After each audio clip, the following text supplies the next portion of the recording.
बिस्मिल्लाहिर्रहमानिर्रहीम। अस्सलाम वालेकुम दोस्तों, मैं हूं अरसलान और वेलकम करता हूं आपको पीके टेस्ट ग्लोब यूट्यूब चैनल में। आज की वीडियो में मैं आपको पाकिस्तान नेवी को एज ए सिविलियन कैसे ज्वाइन करते हैं कंप्लीट डिटेल आपको बताऊंगा। कंप्लीट इन्फॉर्मेशन होगी इस वीडियो में, वीडियो को एंड तक ज़रूर देखना। आपने किसी भी पोस्ट के लिए अप्लाई किया हो, यूडीसी के लिए हो, एलडीसी के लिए हो, असिस्टेंट के लिए हो, कंप्यूटर ऑपरेटर के लिए हो या किसी भी और पोस्ट के लिए आपने अप्लाई किया हो, तो इस वीडियो में मैं आपको मुकम्मल इन्फॉर्मेशन दूंगा। लेकिन उससे पहले दोस्तों, अगर चैनल पर आप नए हैं तो इस चैनल को ज़रूर सब्सक्राइब करें और साथ में लगे बेल आइकन को प्रेस करके ऑल सेलेक्ट कर लें ताकि इसी तरह मज़ीद इन्फॉर्मेटिव वीडियोज़ आपको पहुँच सके। दोस्तों, सबसे पहले बात कर लेते हैं कि आपने अप्लाई कर ली। अप्लाई करने के बाद आपको डेट दिया जाता है इनिशियल टेस्ट का।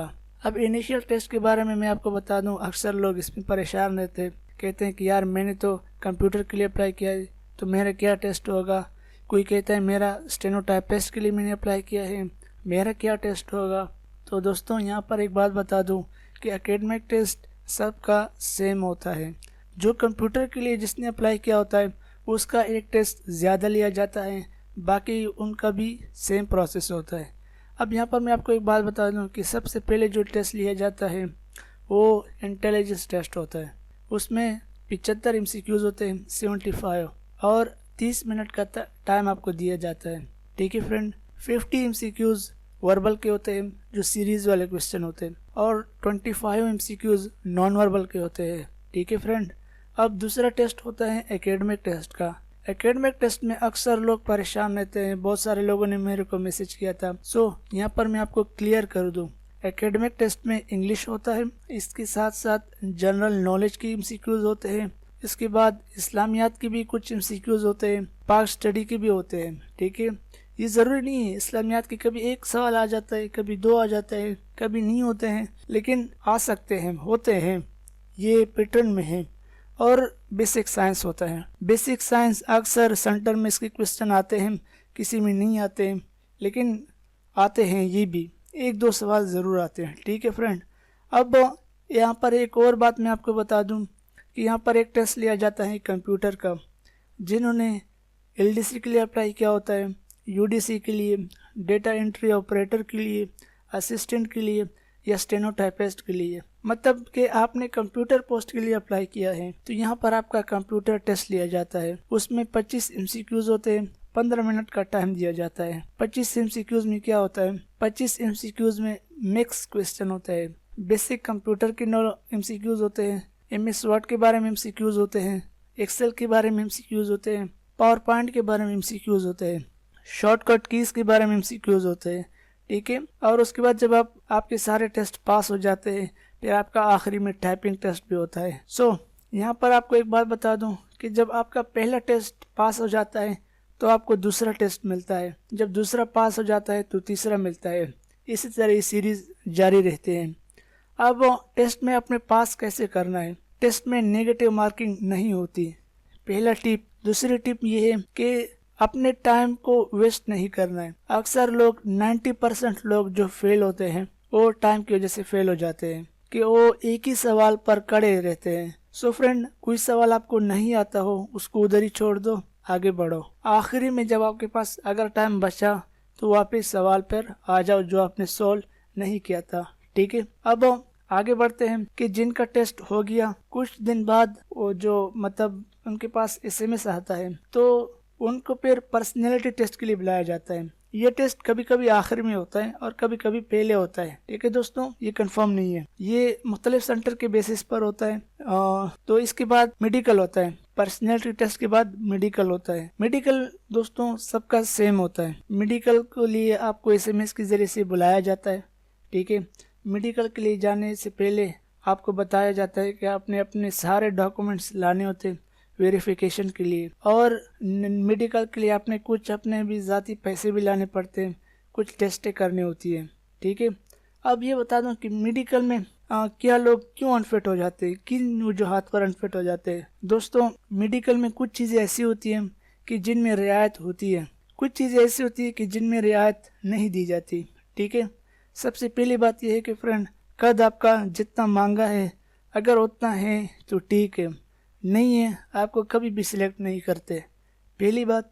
दूसरी बात यह है कि जिनका आंखों का मसला है, कलर ब्लाइंडनेस हो या उन्होंने चश्मे लगाए हों और कुछ पॉइंट उनके कम हो, यानी देखने की जो सलाहियत है वो कम हो, तो उनको भी अनफिट करते हैं, वो उनको बिल्कुल भी नहीं छोड़ते, ठीक है।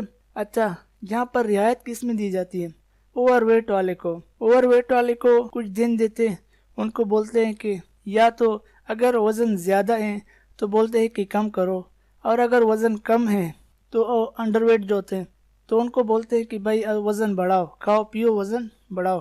तो ये होता है। उसके बाद जो हाथ होते हैं, हाथ सिलेक्ट करते हैं। ये आप अगर हाथ सीधा, दोनों हाथ सीधा पकड़ें तो अगर आपके हाथ सीधे हैं, एंगल सीधा है, तो फ्रेंड आपको फिट किया जाता है, और अगर आपके हाथ थोड़े से टेढ़े हैं तो आपको अनफिट कर दिया जाता है। फिर आपको रेफ़र करते हैं, वो चेक करते हैं कि अगर नॉर्मल मसला है तो आपको कर लेते हैं। उसके बाद फ्रेंड, अक्सर लोगों का नी नॉकिंग का मसला होता है तो उसमें भी अनफिट करते हैं, और अक्सर लोगों का फ्लैट फुट का मसला होता है, जो पाँव के नीचे जो तल्ला होता है वो बिल्कुल प्लेन होता है, इन वाले इस जैसे लोगों को भी अनफिट करते हैं। अच्छा, ये इनिशियल मेडिकल होता है। इसके बाद फाइनल मेडिकल होता है। फाइनल मेडिकल यहाँ हम कराची वाले PN शिफा जाते हैं, जो कराची में रहते हैं उनको पता होगा, और बाकी जितने भी सिटीज़ वाले हैं उनको CMH बुलाते हैं। तो वहाँ पर कुछ टेस्टें ऐसी होती हैं जो इनिशियल अंदर होती है, मतलब बॉडी के अंदर होती है। उसमें क्या क्या होता है? ब्लड टेस्ट होता है, हेपेटाइटिस टेस्ट होता है, यूरिन टेस्ट होता है, एक्सरे होती है, ठीक है। सो फ्रेंड, ये भी बहुत इंपॉर्टेंट है, इसमें भी किसी का कोई वो नहीं आना चाहिए। अक्सर लोग होते हैं कि जिन्होंने बीमारियां गुजारी होती है तो उनका पता नहीं चलता है, ठीक है। अब इसके बाद क्या होता है कि जिनका ये मेडिकल फिट हो जाता है उसके बाद ये जाते हैं इंटरव्यू के लिए। इंटरव्यू उनका लिया जाता है। अब यहाँ पर मैं आपको बता दूं कि इंटरव्यू में क्या पूछते हैं। इंटरव्यू में कुछ भी नहीं पूछते। इंटरव्यू में मतलब कुछ नहीं पूछने का मतलब ये नहीं है कि यार बिल्कुल बंदा कुछ भी नहीं कहे और इंटरव्यू दे के आ जाए, इस तरह भी नहीं। लेकिन लोग कहते हैं कि यार इंग्लिश नहीं आती मेरे को फिजिक्स नहीं आता, मेरे को नीवी मतलब कुछ भी नहीं पता। तो इतना वो नहीं होना चाहिए ना। एक बंदा किसी बड़े इदारे के लिए अप्लाई करता है तो कुछ ना कुछ उसको पता जरूर होना चाहिए। अच्छा, इंटरव्यू में जो मोस्ट कॉमन क्वेश्चन होते हैं वो क्या होते हैं? ये जो क्वेश्चन ये पूछते हैं तो इसमें सबसे पहले आपको ये कहते हैं कि अपने इंट्रोडक्शन कराओ। आप कौन हो, कहाँ से हो, किस फैमिली से ताल्लुक रखते हो, कौन सी जगह से हो, और फिर पूछते हैं कि कितनी तालीम हासिल की है। और फिर आपको नेवी के बारे में सवालात करते हैं कि नेवी का एडमिरल कौन है, और नेवी 3 डायमेंशन है या 4 डायमेंशन है, नेवी के पास कितनी जहाज है, नेवी की कितने सबमरीन है, और पाकिस्तान नेवी ने कितने कारनामे किए। इस तरह के सवालात पूछते हैं। और कभी कभी फ्रेंड्स एब्रीविएशंस भी पूछते हैं, ठीक है फ्रेंड। जैसे पूछते हैं PNS किस लिए स्टैंड करता है, PN का क्या मतलब है, और इसी तरह जो इंटरनेशनल कुछ जैसे UN के वर्ड्स हो गए, यूनेस्को, इस तरह के क्वेश्चन पूछते हैं कि यूनेस्को किस लिए स्टैंड करता है। इसी के साथ साथ आपकी हॉबीज का पूछते हैं, ठीक है फ्रेंड। कुछ पर्सनैलिटी टेस्ट के क्वेश्चन भी पूछते हैं आपके माइंड को चेक करने के लिए। कुछ कभी कभी फिरकावारियत के बारे में भी पूछते हैं कि आप फिरकावारियत पसंद तो नहीं करते, इसमें इन्वॉल्व तो नहीं हो, ठीक है फ्रेंड। अब इसके बाद क्या होता है? इसके बाद फ्रेंड आपका पर्सनैलिटी टेस्ट होता है। ये मैं आपको बता दूं कि ये कभी पहले होता है और कभी आखिरी होता है। अब ये बता दें कि पर्सनैलिटी टेस्ट में क्या होता है। दोस्तों, मैंने जब पर्सनैलिटी टेस्ट दिया था, सबसे पहले हमें 2 कागजात दिए थे, बड़े बड़े पेज होते हैं, उसमें अपनी इंफॉर्मेशन देनी पड़ती है। मैं कहाँ से हूँ, कितनी तालीम हासिल की है, तस्वीरें मांगते हैं, पूरा डेटा मांगते हैं। मेरे अब्बू कहाँ पैदा हुए और मेरे अब्बू कहाँ पर काम करते हैं, मेरी अम्मी क्या करती हैं, मेरे कितनी बहनें हैं, कितने भाई हैं, और मैं क्या चीज़ें पसंद करता हूँ और क्यों करता हूँ, मैं क्या चीज़ें पसंद नहीं करता हूँ और क्यों नहीं करता हूँ, मेरे जिंदगी का सबसे बेहतरीन इंसान कौन है और क्यों है, मेरे जिंदगी का सबसे बुरा इंसान कौन है और क्यों है। इस तरह के सवालात होते हैं। फिर 50 अल्फाज होते हैं, वो छोटे छोटे अल्फाज होते हैं, उनको आपने 6 सेकंड में एक सेंटेंस बनाना पड़ता है, ठीक है। अब मैं आपको बता दूं कि अल्फाज किस तरह होते हैं, जैसे कि दुनिया, चांद, पाकिस्तान, सियाह, सफेद, इस तरह के क्वेश्चन होते हैं। यानी अल्फाज आम सादा अल्फाज होते हैं, ज़मीन, इस तरह के अल्फाज होते हैं, ठीक है। तो उसके बाद एक और टेस्ट होता है इसी के अंदर, वो होता है स्टोरी राइटिंग का। आपको एक तस्वीर स्क्रीन पर दिखाया जाता है, उसमें ब्लैक एंड व्हाइट तस्वीर होती है, आपने उसके बारे में एक कुछ ऐसा लिखना है जिनका मतलब हो। अब जैसे एक बात बता दूं कि एक बंदा है, वो आगे दौड़ रहा है, पीछे शेर है, ठीक है। अब इसका मतलब क्या हो सकता है? इसका मतलब ये हो सकता है, और आसपास जंगल भी है, ठीक है फ्रेंड।